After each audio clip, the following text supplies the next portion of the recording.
Hi everyone, this is RV Saranya. 2026 சட்டமன்ற தேர்தலுக்கு 200 தொகுதிகள் டார்கெட்டா வச்சிருக்கு திமுக. அதனால தேர்தல் வேலைகளை ரொம்ப சீக்கிரமாவே ஆரம்பிச்சிட்டாங்க.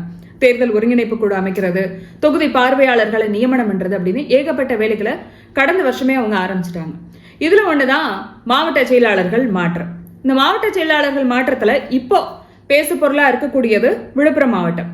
விழுப்புரம் மாவட்டத்தை கட்சி நிர்வாகத்துக்காக ஏற்கனவே 2ஆ பிரிச்சிருந்தாங்க, வடக்கு தெற்கு அப்படின்னு. இப்போ மத்திய மாவட்டம் ஒண்ணு உருவாக்கியிருக்காங்க. இந்த மத்திய மாவட்டத்துக்கு யார மாவட்ட செயலாளர் ஆக்கியிருக்காங்கன்னா லட்சுமணன். விழுப்புரம் மாவட்ட திமுகவுல ரொம்ப வருஷமா கோலச்சக்கூடியவர் பொன்முடி. 1996, 2001, 2006 அப்படின்னு தொடர்ந்து 3 சட்டமன்ற தேர்தலில் ஜெயிச்சு திமுக அமைச்சரவையில ஒரு முக்கியமான அமைச்சரா இருந்துட்டு வராரு. ஆனா 2011 பொன்முடிக்கு மிகப்பெரிய பின்னடைவா பார்க்கப்பட்டது. அந்த தேர்தலில் சி வி சண்முகம் அவரை எதிர்த்து போட்டிக்கிட்டு 12,000 வாக்கு வித்தியாசத்துல ஜெயிக்கிறாரு. 2011 பொன்முடியை தோக்கடிச்ச சி வி சண்முகத்தோட அரசியல் வளர்ச்சிங்கிறது அதுக்கப்புறம் ரொம்ப அபாரமான ஒரு வளர்ச்சியா இருந்தது. 2011, 2016 அப்படின்னு தொடர்ந்து வெற்றிகளை பார்த்த சி வி சண்முகம் 2021 தன்னோட தொகுதியிலேயே அவர் தோத்து போறாரு. அதுக்கு முக்கிய காரணமா இருந்தவர் லட்சுமணன். 2021 சி வி சண்முகத்துக்கு எதிராக யார வேட்பாளரா நிறுத்தலாம் அப்படின்னு திமுக தலைமை யோசிக்கும் போது அவங்களோட நினைவுக்கு வந்த முதல் பெயர் லட்சுமணன். லட்சுமணனை பொறுத்த வரைக்கும் அவர் ஒரு மருத்துவர். அதிமுகவில் இருந்தாரு. அதிமுகவில் இருக்கும்போது ராஜ்யசபா உறுப்பினரா இருந்தவர். ஒரு காலத்துல சி வி சண்முகத்தோட வலதுகரமா இருந்தவர். அவருக்கு சி வி சண்முகத்தோட பலம் என்ன, பலவீனம் என்ன அப்படிங்கிறது தெரியும். ஜெயலலிதா இருக்கும்போது சி வி சண்முகம் மேல நிறைய புகார்கள் வருது. அதனால சி வி சண்முகத்தை ஒதுக்கணும் அப்படின்னு நினைத்த ஜெயலலிதா அதுக்கு மாற்றா லட்சுமணனை முன்னிறுத்துறாங்க. அப்ப விழுப்புரம் வடக்கு மாவட்ட செயலாளரா லட்சுமணனை நியமனம் பண்றாங்க. ஜெயலலிதா மறைவுக்கு பிறகு ஓபிஎஸ் இபிஎஸ் சண்டையில ஓபிஎஸ் பக்கம் போறாரு லட்சுமணன். அதனால அவருடைய மாவட்ட செயலாளர் பதவி பறிக்கப்படுது. ஓபிஎஸ் இபிஎஸ் 2 பேரும் ஒன்னு சேர்ந்ததுக்கு பிறகும் கூட அவருக்கு மாவட்ட செயலாளர் பதவி கொடுக்கல, அமைப்பு செயலாளர் பதவி மட்டும் கொடுத்தாங்க. இதனால ரொம்ப அதிருப்தியில இருந்த லட்சுமணன் கடந்த 2020 திமுகல தன்னை இணைச்சுக்கிறார். அதுக்கப்புறம் தான் 2021 சட்டமன்ற தேர்தலில் சி வி சண்முகத்துக்கு போட்டியா ஒரு வலுவான வேட்பாளரை நிறுத்தணும் அப்படின்னு முடிவு பண்ண திமுக தலைமை லட்சுமணனை தீர்வு பண்றாங்க. லட்சுமணன் நினைச்ச மாதிரியே சி வி சண்முகத்தை 14,000 வாக்கு வித்தியாசத்துல தோக்கடிச்சாரு. 2011 விழுப்புரத்துல தோத்து போன பொன்முடி அதுக்கப்புறம் திருக்கோவிலூர் சட்டமன்ற தொகுதியில தான் தொடர்ந்து போட்டியிடுறாரு. ஆனாலும் விழுப்புரம் திமுகவுல பல வருஷமா கோலச்சக்கூடிய நபரா பொன்முடி தான் இருக்காரு. இந்த நிலையில திமுக தலைமை பொன்முடிய துணை பொதுச் செயலாளரா நியமனம் பண்றாங்க. அதனால மாவட்ட செயலாளர் பொறுப்புல இருந்து அவர் விடுவிக்கப்படுறாரு. இருந்தாலும் திமுகவை பொறுத்த வரைக்கும் விழுப்புரம் மாவட்டம் அப்படிங்கிறது பொன்முடியோட கண்ட்ரோல்ல தான் இருக்கு. இருந்தாலும் விழுப்புரம் திமுகவுல தன்னோட செல்வாக்கு குறையக்கூடாது அப்படின்னா தன்னோட மகன் கௌதம சிகாமணிய தனக்கு பதிலா அந்த மாவட்டத்துல வளர்க்கணும் அப்படிங்கறதான் பொன்முடியோட எண்ணம். ஏற்கனவே கள்ளக்குறிச்சி லோக்சபா தேர்தலில் கௌதம சிகாமணி போட்டியிடுறதுக்கு திமுக தலைமை வாய்ப்பு கொடுக்கல. அதனால விக்கிரவாண்டி இடைத்தேர்தல வாய்ப்பு கொடுங்க அப்படின்னு சொல்லி பொன்முடி கேட்கிறாரு. விக்கிரவாண்டி எம்எல்ஏவா இருந்தவர் புகழேந்தி தான் விழுப்புரம் தெற்கு மாவட்ட செயலாளராகவும் இருந்தவர். அவர் பொன்முடியோட ஆதரவாளரா பார்க்கப்பட்டவர். வன்னிய சமூகத்தை சேர்ந்தவரா இருந்தாலும் கூட பொன்முடிக்கு ரொம்ப நெருக்கமானவரா புகழேந்தி பார்க்கப்பட்டார். அவர் இறந்ததுக்கு பிறகு விக்கிரவாண்டி இடைத்தேர்தல் வருது. ஆனா அந்த இடைத்தேர்தலையும் கௌதம சிகாமணிக்கு வாய்ப்பு கொடுக்கல, வேறொருவர் வேட்பாளரா நிறுத்தப்படுறாரு. இந்த நாளையில திமுக தலைமையிட்ட பேசி ரொம்ப கஷ்டப்பட்டு விழுப்புரம் தெற்கு மாவட்ட செயலாளரா கௌதம சிகாமணிக்கு பொறுப்பு வாங்கி கொடுக்கிறாரு பொன்முடி. கௌதம சிகாமணி கண்ட்ரோல் 4 சட்டமன்ற தொகுதிகள் வருது. விக்கிரவாண்டி, வானூர், விழுப்புரம், திருக்கோவிலூர். இப்ப இந்த 4 சட்டமன்ற தொகுதியை 2ஆ பிரிச்சு மத்திய மாவட்டம் அப்படின்னு ஒண்ணு உருவாக்கியிருக்காங்க. இந்த விழுப்புரம் மத்திய மாவட்டத்துக்கு தான் இப்ப லட்சுமணனை நியமனம் பண்ணிருக்காங்க. இந்த முறை விழுப்புரத்துல வெற்றி வாகை சூடணுங்கிறதுல சி வி சண்முகம் ரொம்ப உறுதியா இருக்கார். அதனால அவரும் தேர்தல் வேலைகளை ரொம்ப சீக்கிரமே ஆரம்பிச்சிருக்காரு. ஒருபுறம் திமுகவை தினம் கடுமையா விமர்சனம் செய்யக்கூடிய சி வி சண்முகம் மாற்று கட்சியினரை அதிமுகவுல இணைக்கக்கூடிய வேலைகளை ரொம்ப தீவிரமா பார்த்துட்டு இருக்காரு. மறுபக்கம் விழுப்புரம் எம்எல்ஏ லட்சுமணனுக்கு தேர்தல் தொடர்பான எந்தவித பொறுப்பும் கொடுக்காம இருந்தது திமுக தலைமை.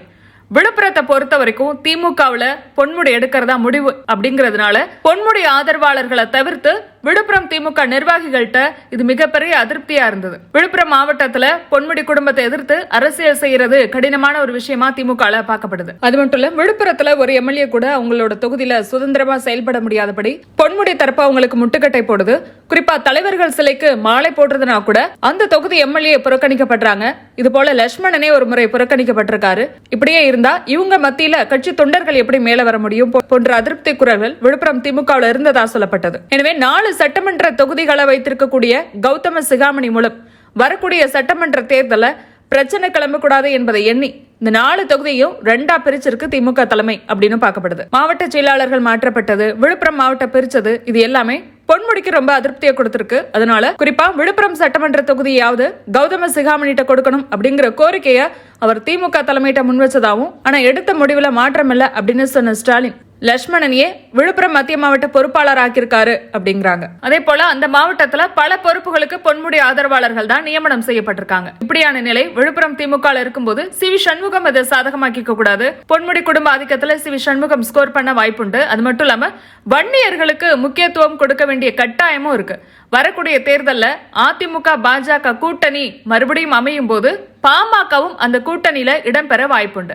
அப்ப சி.வி. சண்முகத்தோட வெற்றி என்பது எளிதாயிடும். எனவே வன்னியர்களுக்கு முக்கியத்துவம் கொடுக்கக்கூடிய வகையிலையும் லட்சுமணனுக்கு மாவட்ட செயலாளர் வாய்ப்பை கொடுத்திருக்கு திமுக தலைமை. ஆக மொத்தம் சி.வி. சண்முகத்தை எதிர்க்க 3 மாவட்ட செயலாளர்களை நியமனம் பண்ணிருக்கு திமுக தலைமை.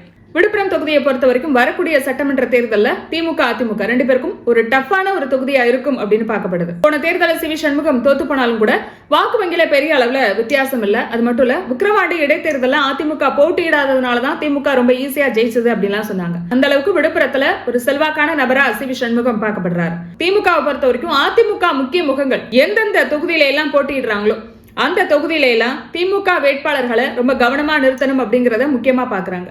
அதுல குறிப்பானவர் சி.வி. சண்முகம். எடப்பாடி, வேலுமணி இதுக்கு அடுத்து சி.வி. சண்முகத்தை ஒரு முக்கியமான நபர் அதிமுக பார்க்குது. அதுக்கு முக்கியமான காரணம் விழுப்புரத்துல அதிமுக இன்னும் பலமா தான் இருக்கு.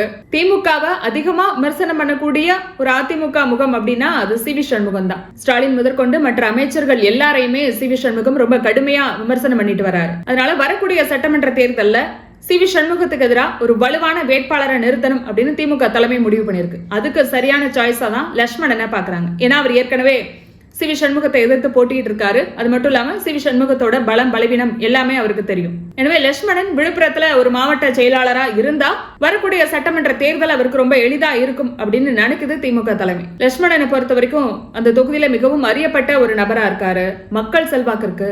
சி.வி. சண்முகத்தை எதிர்த்து களம் காணக்கூடிய அளவுக்கு பணபலமும் அவருக்கு இருக்கு.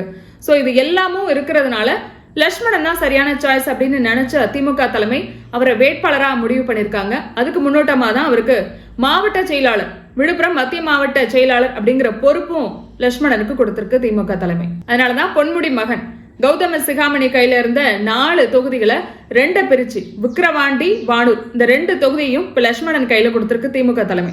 அது மட்டும் இல்ல, விழுப்புரத்தை பொறுத்த வரைக்கும் வன்னியர் சமூக மக்கள் அதிகம். அப்ப அவங்கள பிரதிநிதித்துவப்படுத்துற மாதிரி திமுகவுல மாவட்ட செயலாளர்கள் இல்ல, புகழேந்தி இறந்ததுக்கு அப்புறம் யாருக்குமே கொடுக்கல அப்படிங்கிற ஒரு குறை இருந்தது. எனவே அதையும் போக்கக்கூடிய வகையில லட்சுமணனுக்கு இந்த பொறுப்பை கொடுத்திருக்கு திமுக தலைமை.